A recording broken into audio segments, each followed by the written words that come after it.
It's you, isn't it? You've come to kill me. Yeah. Thank God. After what happened, did what they did. Thought about killing us. I knew that one day you'd come for me. I didn't know what they were going to do. Desert you. Read my journal. What they did was only possible because of you. Oppenheimer was able to change more than the course of war. Change the entire course of human history. Is it wrong to hold on to that kind of hope? I've not come for what you hoped to do. I've come for what you did. It's funny, I was given one of your roses today. I wasn't sure you were the terrorist until I saw it. What a strange coincidence. I should be giving up today. There are but coincidences, Delia. Only the illusion of coincidence. I have another rose. And this one is too.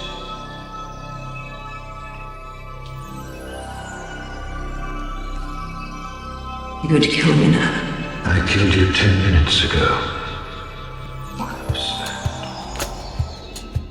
A modern day remake of Matthew Vaughn's Layer Kick. A Coen brothers end up with Timothy Chalamet. A Citizen Kane prequel, a Midnight Cowboy sequel. Alvin and the Chipmunks deserve another squeak. There's so many new ways to revisit sideways, but a graphic novel is how we choose to update. But we still hold fast, you can't change the past on the Ruined Childhoods podcast.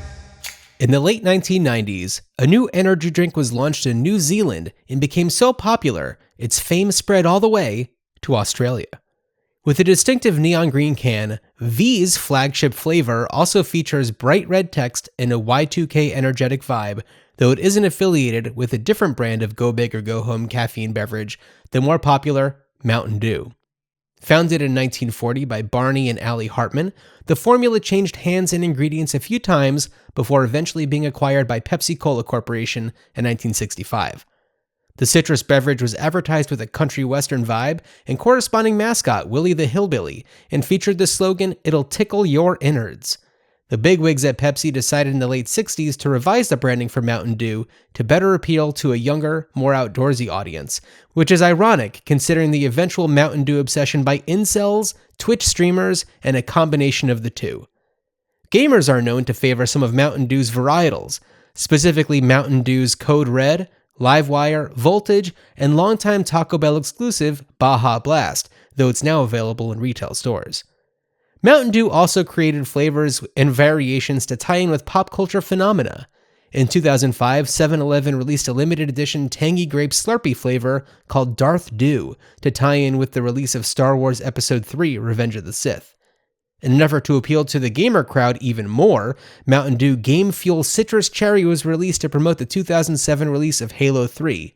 And in 2017, 7-Eleven again released a special Slurpee flavor called Mountain Dew Game Fuel Arctic Burst as a promotional tie-in with the film Superman Returns, which reunited problematic director Bryan Singer with problematic actor Kevin Spacey for the first time since they collaborated on the film The Usual Suspects. Superman Returns, aka the Brandon Routh Superman movie, was less of a series reboot and more of a continuation from the Christopher Reeve Superman films. 7 years after Superman Returns' release, the series would be revisited with Zack Snyder's Man of Steel. This year, James Gunn will bring us yet another Superman reboot, since Hollywood can't get enough of that tentpole DC Comics character. DC, originally known as Detective Comics, was launched in 1937, and much like its biggest rival, Marvel, DC has its own canonical universe, consisting of characters like Batman, Wonder Woman, Green Lantern, Flash, and Aquaman, among many others. However, DC also has comic series not included in the main DC universe, such as Watchmen, Fables, and the comic series adapted to the 2005 film that we'll be talking about on this episode. Greetings, Starfighters. This is Ruined Childhoods. I'm John, along with my brother Dan, and on this episode we're talking about V for Vendetta, the story of the corrupt dictatorship that controls the citizens of London with an iron fist, and the revolutionary extremists hell-bent on crushing him like an aluminum can of V energy drink. Dan, what were you doing this past 5th of November? Well, speaking of corrupt dictatorships. Ooh, yes. Yeah, so that was election day. So I guess I was kind of going through a downward spiral that accelerated in the evening hours of that Isn't day. that appropriate? It is so I did not. Yeah. So yeah, it is really a. Yeah, I think was it in this movie where they say there are no coincidences? I believe so. Yeah. I mean, this is a coincidence. Yeah. Also, I Heart Huckabees.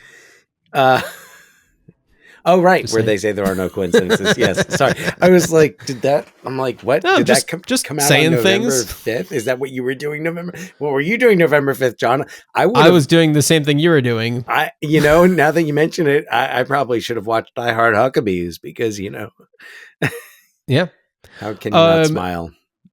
Right. And also I should mention, as I was reading my intro, I realized I could have gotten to V for Vendetta a lot sooner had I gone straight from the Revenge of the Sith Mountain Dew tie-in directly to V for Vendetta with Natalie Portman, but Well, true. Same it's year. more fun to take a longer road. Yes, same year. Mhm. Yeah. Months later, in fact. So Yeah.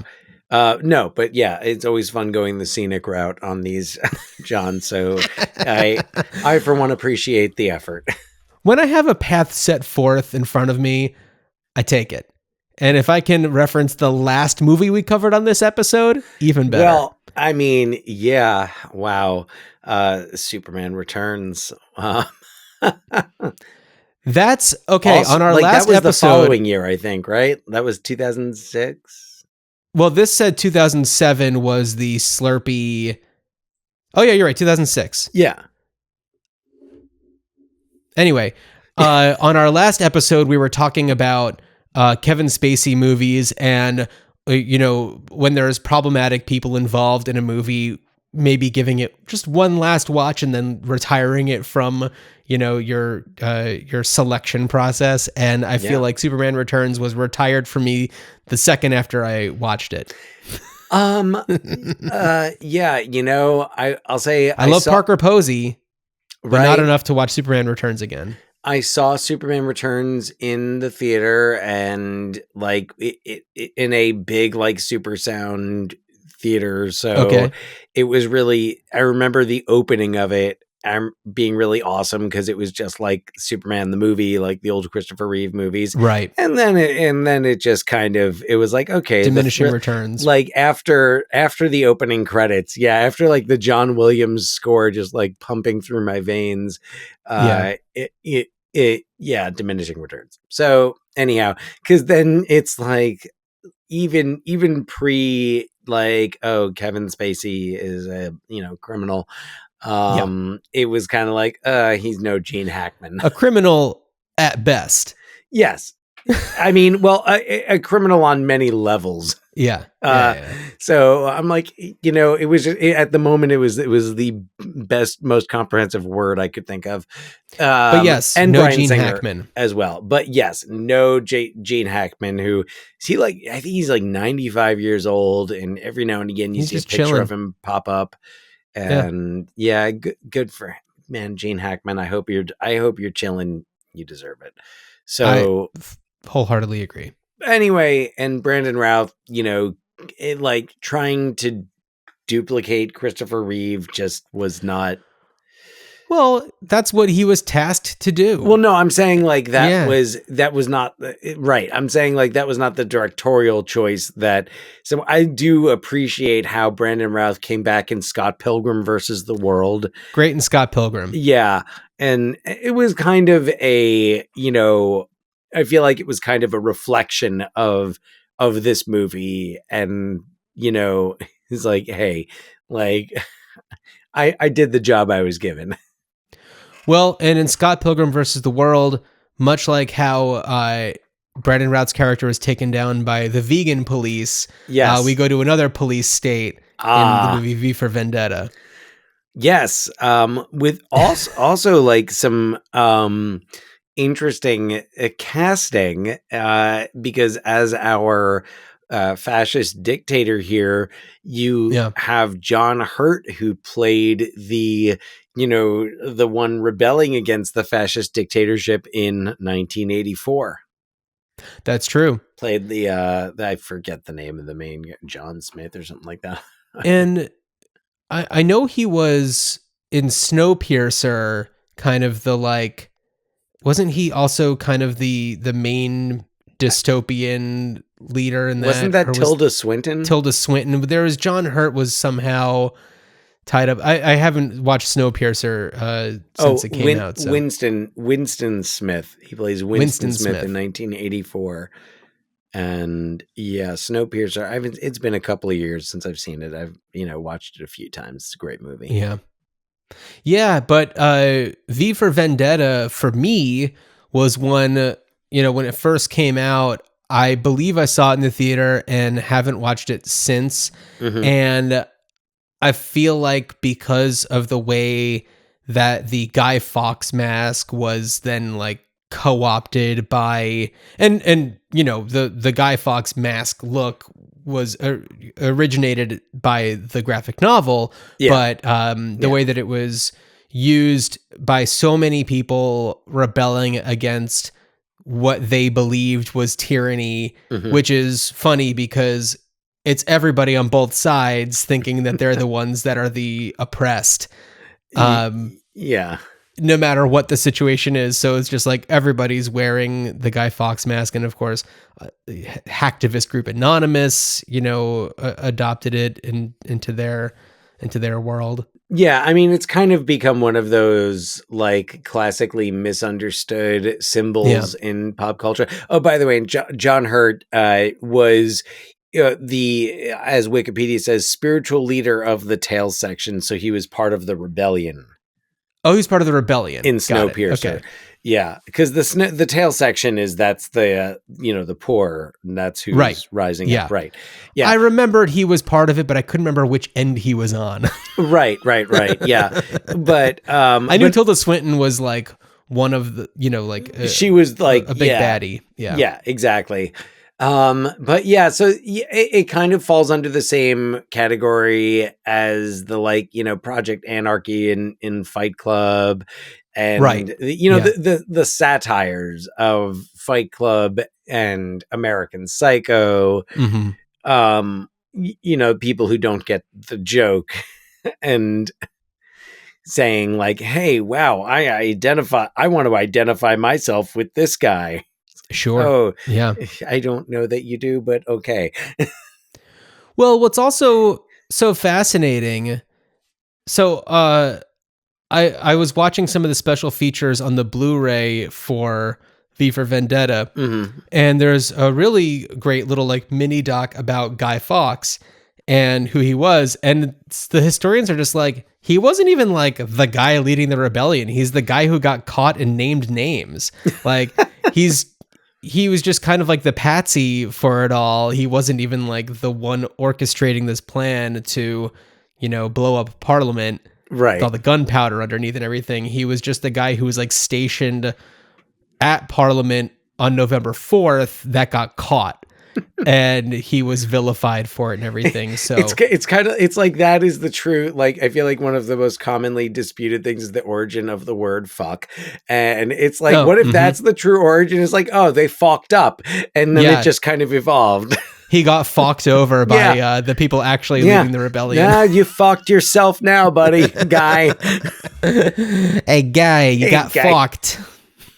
Yeah, and then when he yourself royally. And then when he sees the the police and everybody coming, he goes, "Oh, fuck." He did get royally fucked. He got royally fucked. Yeah, that's right. King James was the one who royally fucked him. So it was really fascinating to watch that little mini doc and get a little bit more of a historical perspective.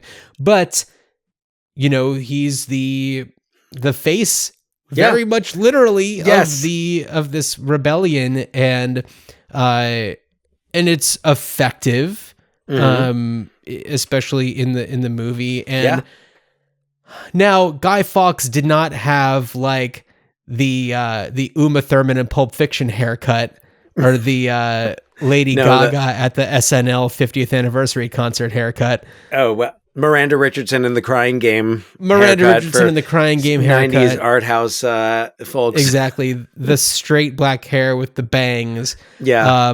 So that was an interesting choice, but I felt like watching the movie this time, I was like, I just have to get over the fact that he looks like this and just watch the movie. Yes.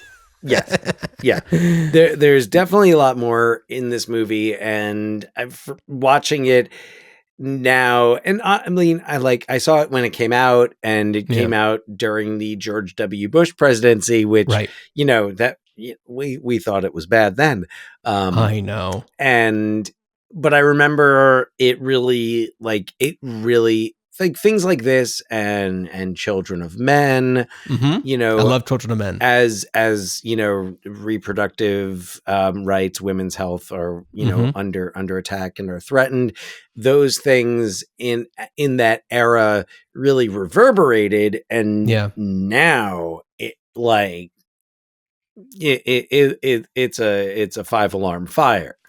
Well, this is a movie where the hero is also a terrorist, and this came out a few years after 9/11, so that gives it an extra level of trickiness. But in the years since this movie came out, when we see things like the insurrection on the Capitol, and you watch this movie, it's hard not to kind of connect the two a little bit. And all of the people who were storming the Capitol looked at themselves as being, the Guy Fawkes mask wearing, ones in the rebellion who are trying to stand up for justice. In their minds, that's who they thought that they were. Well, I mean, yeah. Yeah. I'm trying to look up the London underground attack.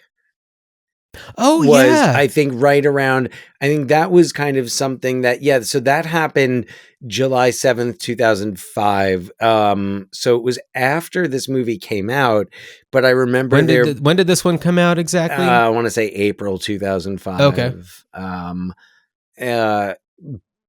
But I remember there being an eerily close connection between, that's unfortunate. Between the two, but V for Vendetta came out. Oh wait, why does it say? Oh, hold on a second. You know what? I might have been wrong on the release date. It looks like it might have come out in 2005 in the UK, but 2006 in the United States. Okay. So interesting. I may have been incorrect about that. Let me double check.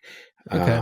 I'm looking. Yeah, no. It was released in the United States in March 2006. So it's not the 20-year anniversary of V for Vendetta. but it was released. Audiences did see it in somewhere. 2005. Yes, in 2005. Yeah. But that's its official release year. I do think it was. I do think it might have been pushed back because of that. Would make sense. The bombings. I remember there was. I do believe there was some connection to that because, of course, the climate. Do you want to sound the spoiler alert? Oh yeah, give me a second here. Let me fire it on. It's been 20 years. Spoiler alert. So the climax of the film involves, abandoned underground tunnels, London, train tunnels being used to, bring the explosives, carry out the attack, and carry out the attack on Parliament successfully. Yeah. With Evie, and speaking of the Crying Game, one of my favorite actors from that era, Stephen Ray. Stephen Ray is Inspector Finch. Stephen Ray is great in this. I know you'll do a synopsis pretty soon, but I feel like the cast in this is really strong. Stephen Fry, I thought was excellent. Natalie Portman, once you get over the accent I think she's excellent in this. This was during Natalie Portman's British accent era, because I think she did Closer like the year before this. Was she British in Closer? She was British in Closer.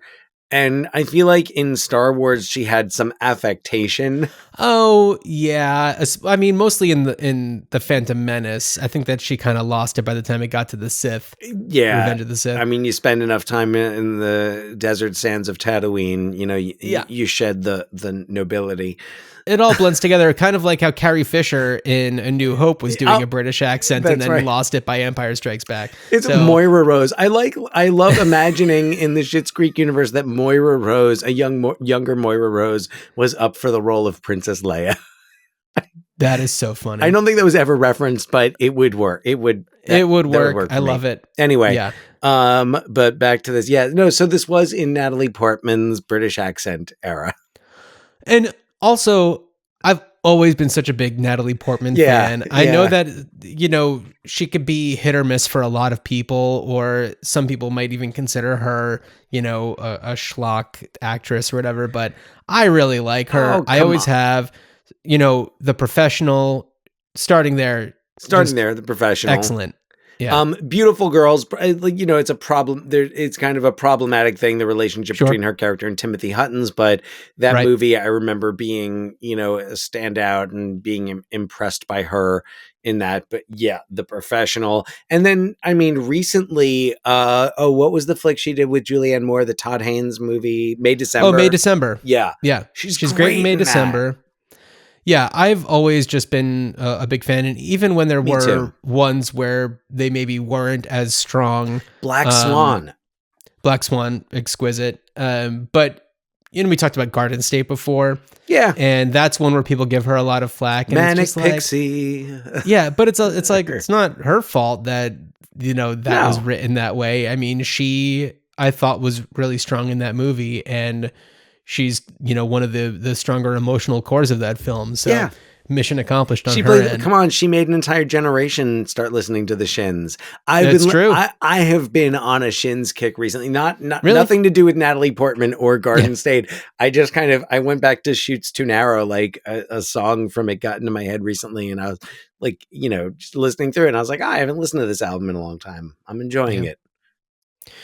But yeah, no, I think she's great, and she works well in this movie once you get past the accent. It's funny because like Hugo Weaving, it's like, oh man, I want him to take off the mask because I just love looking at Hugo Weaving. Yeah. He's got such a cool look. But I get why they didn't do that, and it almost feels like, what's the point of even having somebody who isn't just like a stunt performer, right?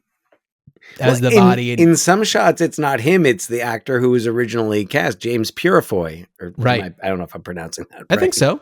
Yeah. So, yeah, I mean, Hugo Weaving is excellent, but it's like, you know that every single line is, I don't even know if you would call it ADR, because you don't have to like lip sync or anything. It's just reading it. Well, they had his studio. Mask rigged with mics, but they didn't work. So it was all... Yeah.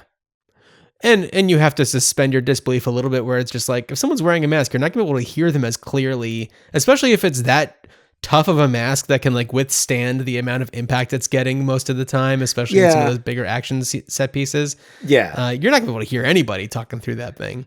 Right. Yeah. Yeah. Well, in that respect, this movie, especially when you compare it to the source material, which Alan Moore has famously distanced himself from this. He wrote, like, you'll notice that the credits do not indicate who actually wrote the comic. They give credit to the illustrator, but Alan Moore really distanced himself from this. David Lloyd gets, the credit in this, along with Vertigo Comics. But Alan Moore, who said that this was much more about the juxtaposition of anarchy and freedom versus like democracy or not freedom, fascism. Sorry. Fascism. Yeah. Wrong F word. But this was like that. and what he said, and it's funny because watching it now, I'm like, oh yeah, shit, this is about America. He was like, they made it about America. Mm-hmm.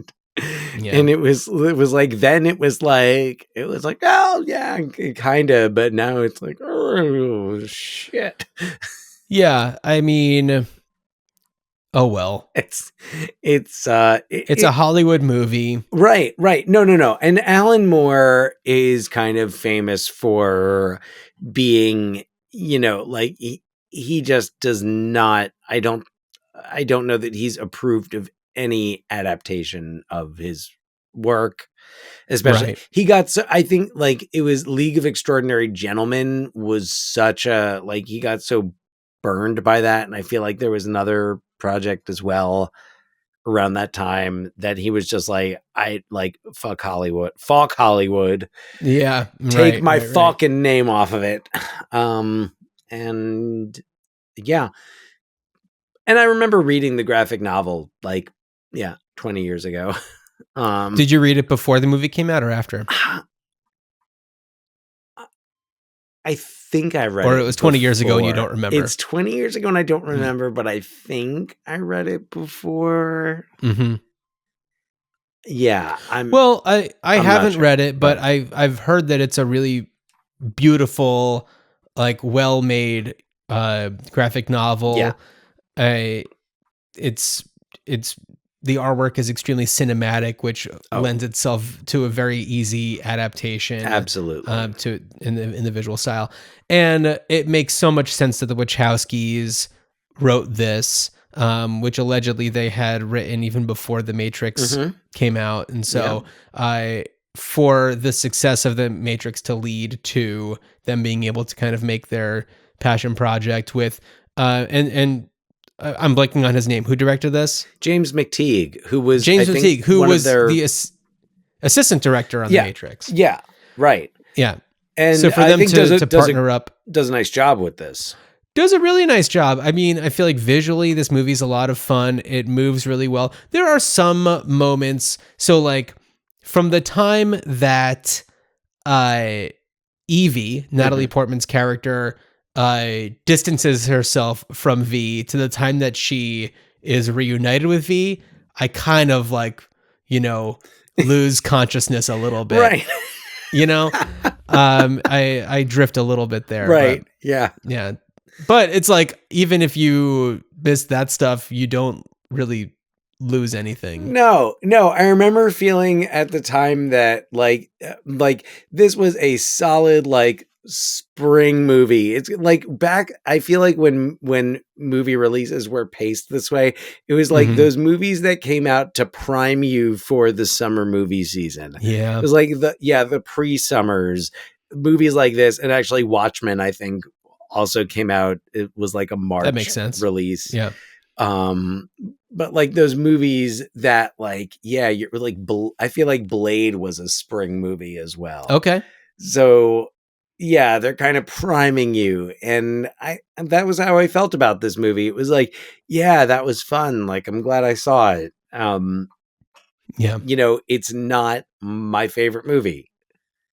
It's not your favorite movie. It is not. No, V for Vendetta is not my favorite movie. Is it your least favorite movie? It is not my least favorite movie either. Is it somewhere in the middle?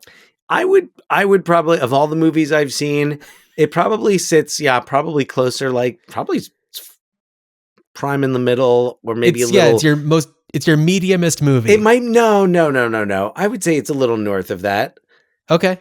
I would say it's a little north of that. I think there are definitely a lot of elements that, especially like Stephen Fry's character, and his backstory. It just like it's not the most subtle movie, but it was an appropriate movie for the time it came out, especially in America. So fine, absolutely, Alan Moore.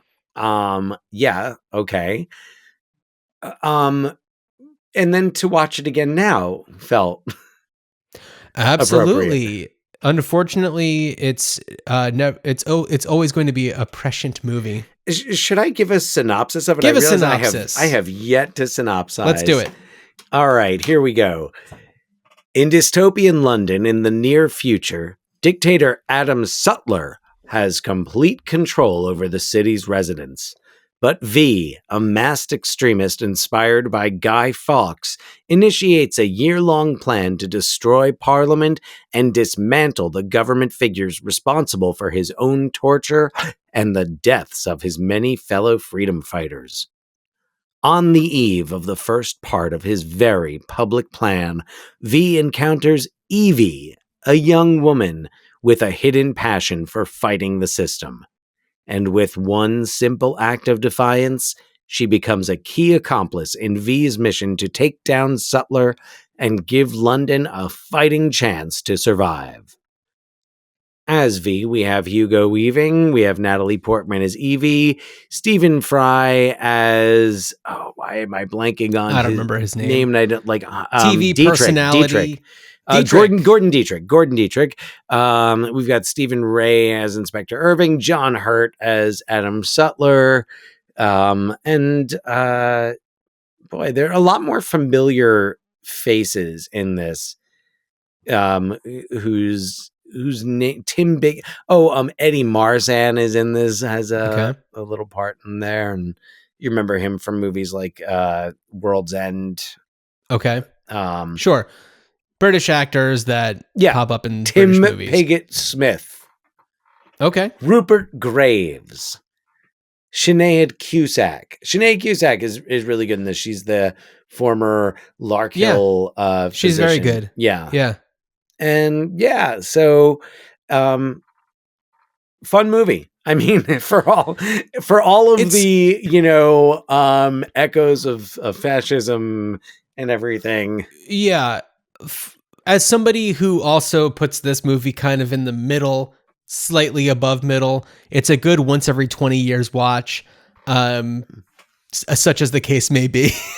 Yeah, I might have seen it I might have watched it like once more, like on demand or something. It's not the type of movie that I feel like I would really put on, except for to say like, I need something in the background.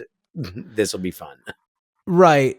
Yeah, and honestly, I had a lot more fun watching it than I thought I would. Mm-hmm. The action sequences are really well done, and especially because his like weapon of choice are these knives that seem like they're the sharpest knives in the universe. They were reminiscent of katana blades, I would say. Yeah, the type that Raphael, the Teenage Mutant Ninja Turtle, might carry.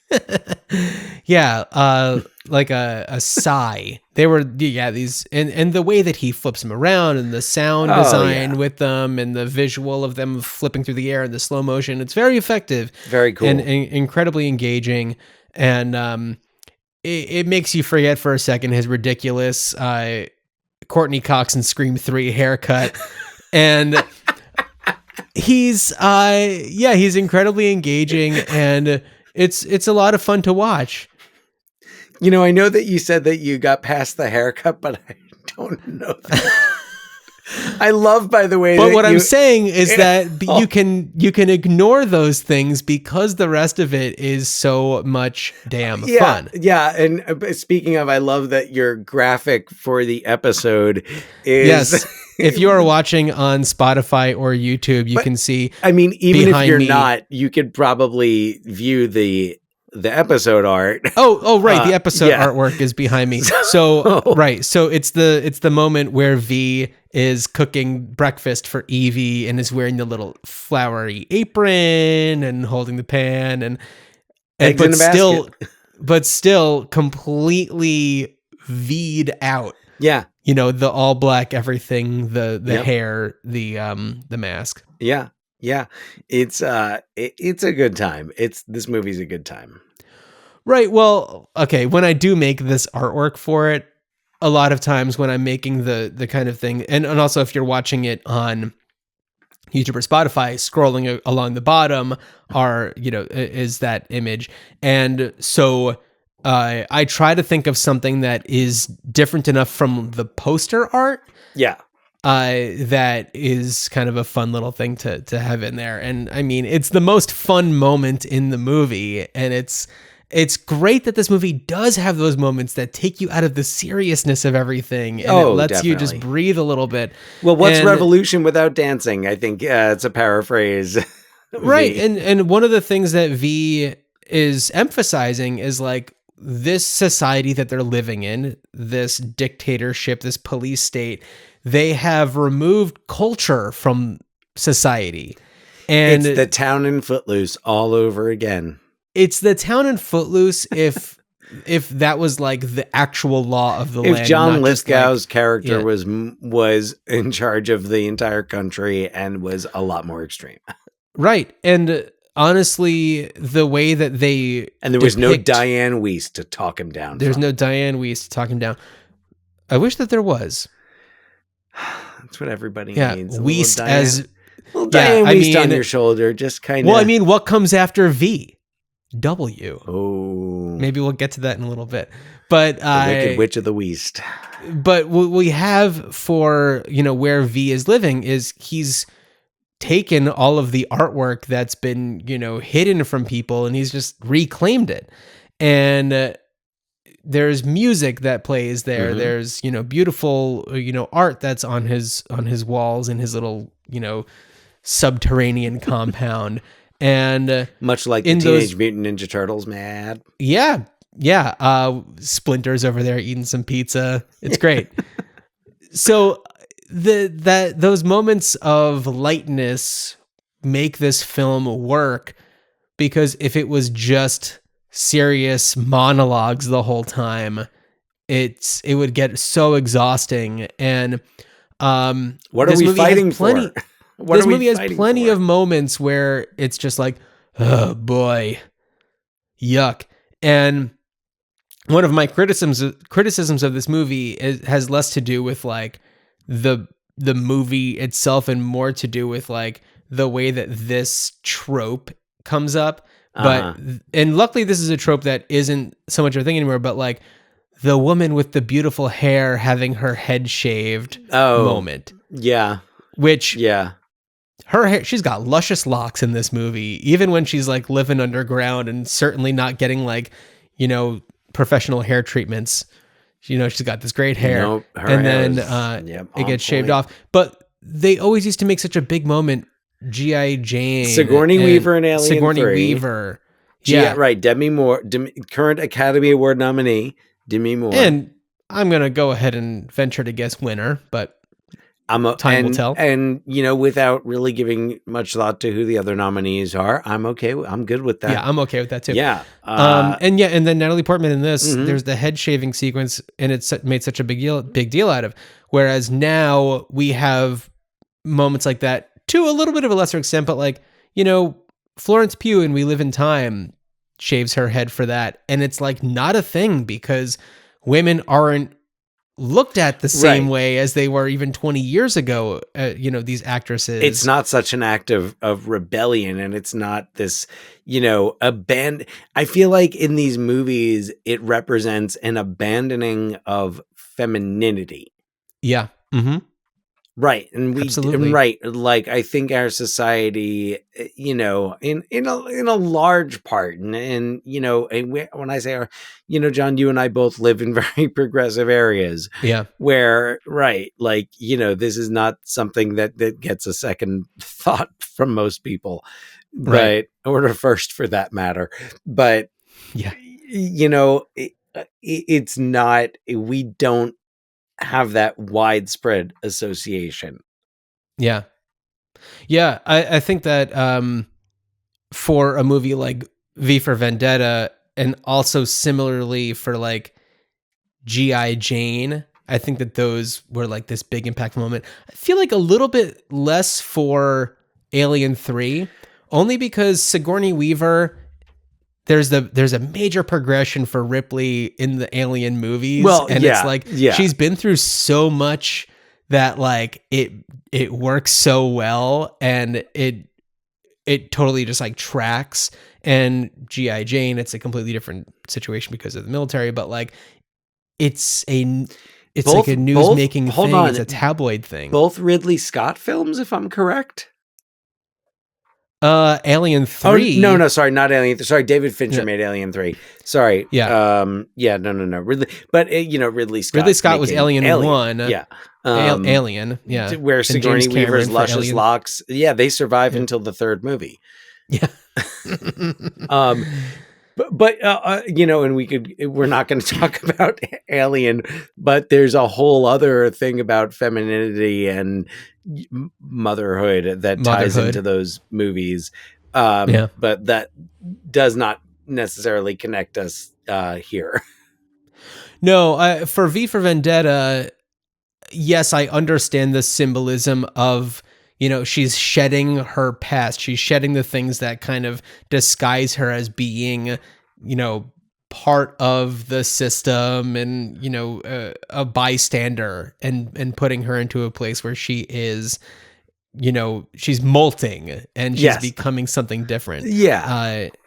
In this situation, it's a little bit more forceful, but that's even more into spoiler territory. But I mean, like, the movie itself, it worked for me, and it certainly was a great time. And in 2045, when I watch it again, I'm sure I'm going to feel the same. Yeah, I agree. I don't have much. I don't have much more to add. A lot. Its themes are certainly, like, as I think we've already made the point, even more relevant today than they were then. Yeah. So I guess in that way, it's important. And I mean, I should note, I borrowed this movie from a student of mine. So, this is a movie that young people are still, yes. Yeah. Oh, well, I was going to say still discovering in our, it's important. What's interesting about the way that I got my copy of it, because I borrowed it from the public library, and typically with movies, you have like 2 weeks. This one is a 7-day rental.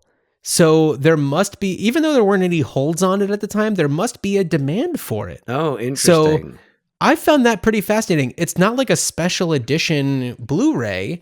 It's very much like this came out when they released it for the first time on Blu-ray. There's nothing, there's no commentary or anything. It's really just a straightforward, like, it's got the special features that were made for the DVD release, just put on the Blu-ray. Yeah.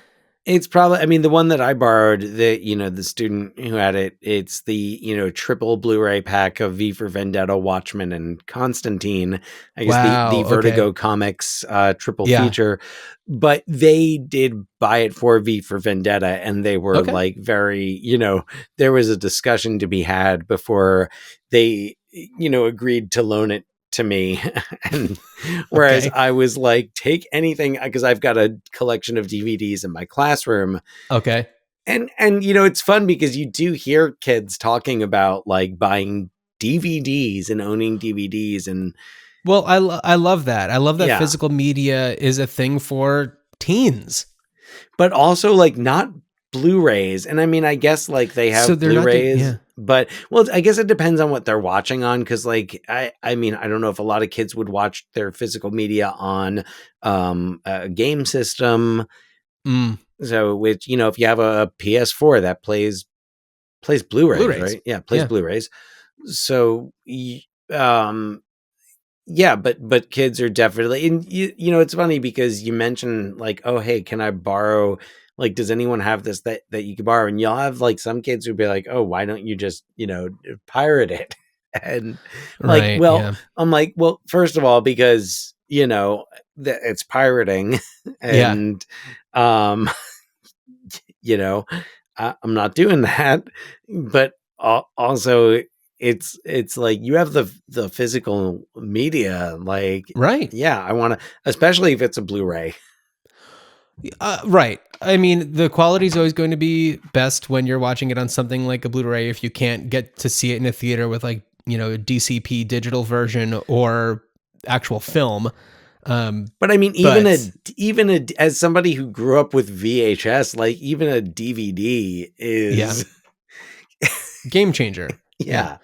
So anyway, the Blu-ray that I watched also, and since yours was in like a 3-pack, I'm wondering if it had any special features at all, or if it was just the movie. I can check that and get back to you. But this Blu-ray, it also included the like SNL digital short Natalie Portman rap. Oh, which is wonderful, which is so good. Fun. She's so funny. Clearly made shortly after this V for Vendetta was made based on the length of her hair. Yeah. And it's just like, that's just fun, and it's nice to have that alongside of like the stuffed shirt, weird British guy who looks like he's been studying Guy Fawkes like ever since he was 4 years old, and like this is his time to shine. Great. It's nice to have the juxtaposition between the two of those. But what's also very jarring is in a lot of these special features, everyone's talking about the Wachowski brothers. Oh, and at the time, that's how they were known. We're not going to dead name them. No, I know. I'm just saying, like, in case, like, we're not going to. So, no, absolutely not. But it was fascinating to just be like, wow, so much has happened in 20 years. I mean, I'm assuming that they made this stuff probably right when the movie was coming out for the DVD release. Well, and also, I mean, if you think about it and, looking back and now, people say, if you look at The Matrix. Yeah. Oh my God. It's Absolutely. a parable. And you look at there's that line about different became dangerous. Yeah. Mm-hmm. And look at how the Trump administration is attacking the specifically transgender, not only transgender people, right, but very much like right away going after gender affirming treatments and things. And I'm fortunate to know somebody who works in that field. I don't want to be specific about what they do or who they are, but having spoken to them, not that I needed to actually talk to somebody to believe what I have read in, credible sources, but the misinformation out there about the whole process, what it, what people go through and the just the amount of process that there is. It is an infringement on human rights to restrict that and also like to know what the truth is about how these people are benefited and how the percentage of people who this is a life saver for them. Yeah. This is something that they said, if this had not happened, I would have taken my own life. Right. Mm-hmm. So anyway, sorry to get off the soapbox, but if you're going to be on a soapbox, this is a good episode to be on a soapbox. I mean, like you and I aren't, we're not going to be, storming the Capitol or anything like that. But, if our act of rebellion, in 2025 is to come on here and respect the identities of people, regardless of 100%. Whether or not they wrote V for Vendetta, by the way, to do what, if that's the least we could do, we're going to do it. Yeah.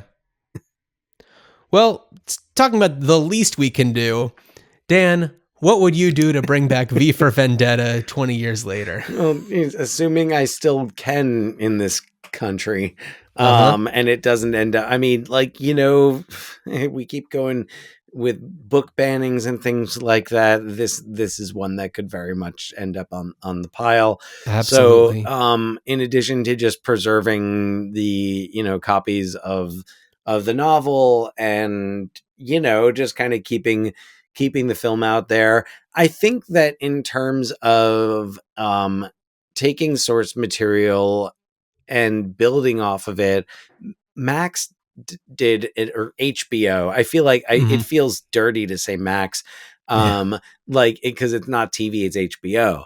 But HBO did such an amazing job with Watchmen you know, adding to its relevance and you know, adding to its legacy, and not just trying to, you know, put a fresh paint of coat on it. Mm-hmm. Coat of paint. I know. I heard what you did. I wasn't going to say anything. Sure.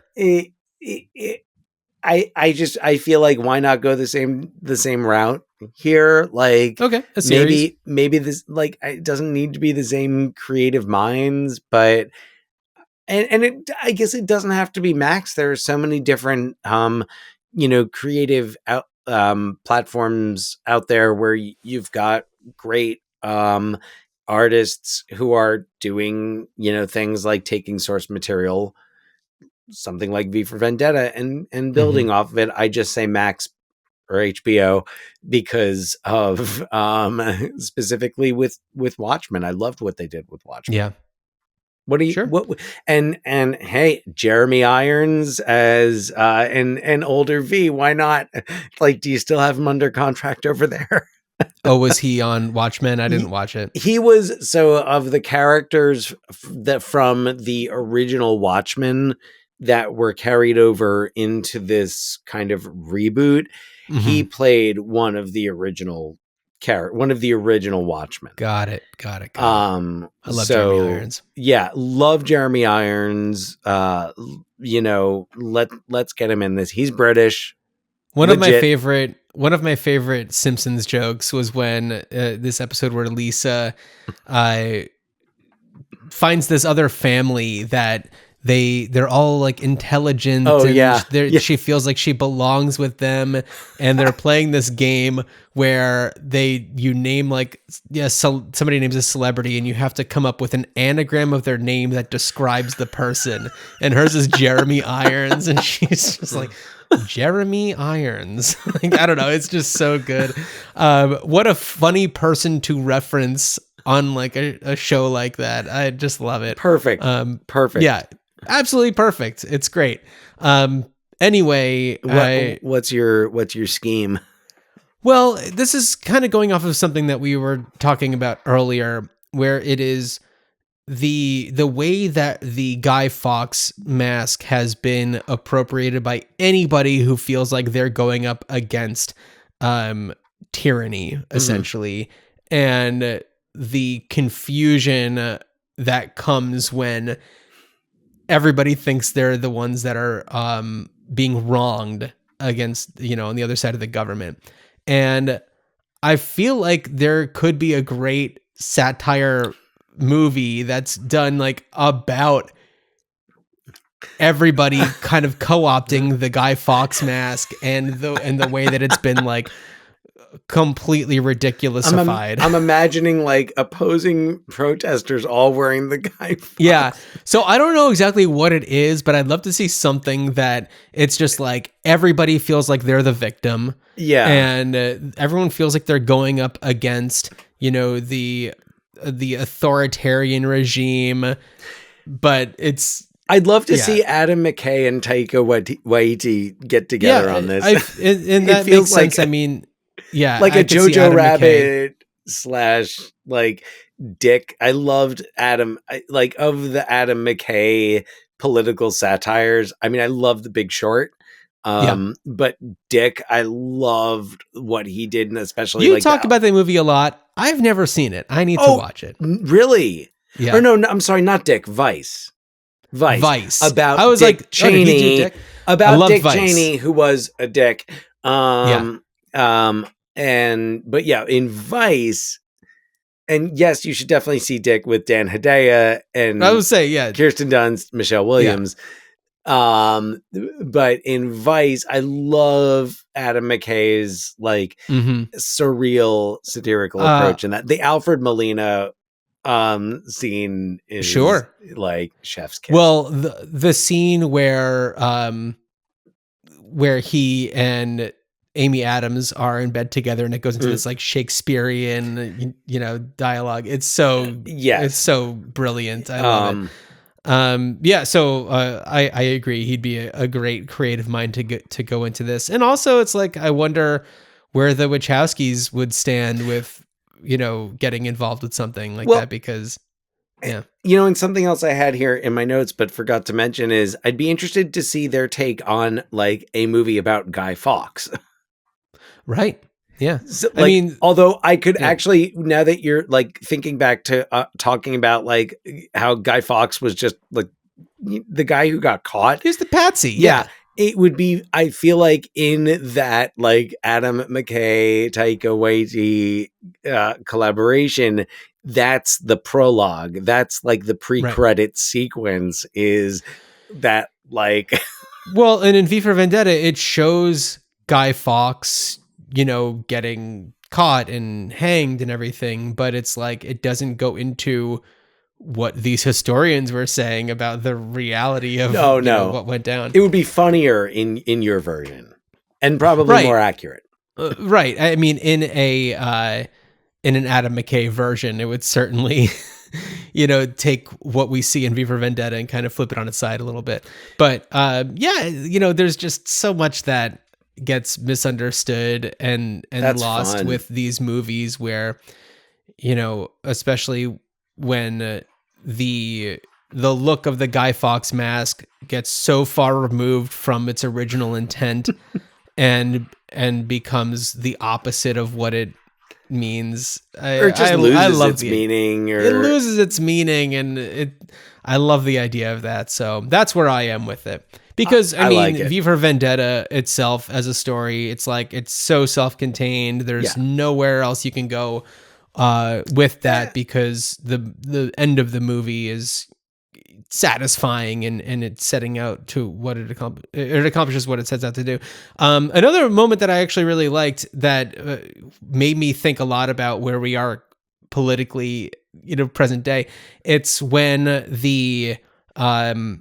there are the freedom fighters, essentially those wearing the Guy Fawkes masks, or in their case, the V masks, because they're, you know, kind of they're inspired by him. Yeah, exactly. They're inspired by him. So, and then there's all of the like the SWAT team cops, you know, all of that, you know, going up against each other.